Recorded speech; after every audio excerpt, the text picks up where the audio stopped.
Hello বন্ধুরা, তোমরা সকলে কেমন আছো? আশা করি ভালো আছো। তো আজকে আমরা বানাবো সয়াবিন দিয়ে ডিমের চপ। তো তার জন্য প্রথমে মশলাগুলো আগে পেস্ট করে নিয়েছি, তারপর সয়াবিনটা একটু সিদ্ধ করে নিলাম গরম জল দিয়ে, এরপর ডিম আলু সিদ্ধ করে নেব। তারপর সয়াবিনগুলো মিক্সার জারে দিয়ে পেস্ট করে নিচ্ছি হালকা। তারপর ডিমগুলো কেটে নিচ্ছি, দেখুন এক এক করে।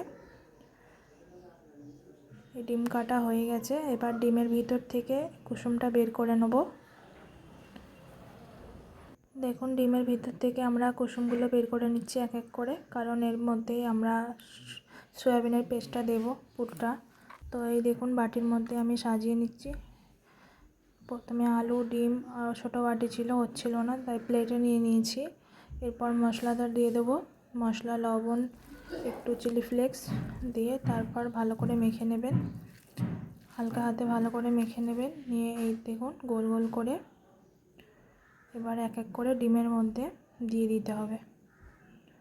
দেখুন ডিমের মধ্যে দিয়ে টুথপিক দিয়ে ভালো করে টুথপিক দিয়ে এটাকে করে দিবেন। দেখুন আমাদের রেডি হয়ে গেছে। এরপর আমরা ব্যাটারটা তৈরি করে নিচ্ছি। বেসনের ব্যাটার তৈরি হয়ে গেছে। কড়াইতে আমরা তেল গরম করতে দিচ্ছি। তেলটা গরম হয়ে গেলে এক এক করে ডিমগুলো ছেড়ে দেবে, ছেড়ে দেবে। তারপর কিছুক্ষণ পর তা উল্টে তুলতে দেবেন, এটা পড়ে না যায়। অনেক সময় ননস্টিকের কড়াতে পুড়ে যায়। তো দেখুন হালকা করে নাড়াচাড়া করে নেবে। মোটামুটি হয়ে গেছে লাল লাল টাইপের। তো আমরা এক এক করে তুলে নেব।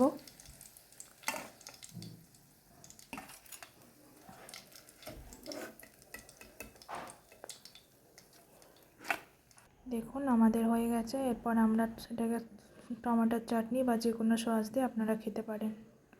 ভিডিও ভালো লাগে থাকলে লাইক কমেন্ট সাবস্ক্রাইব করবেন।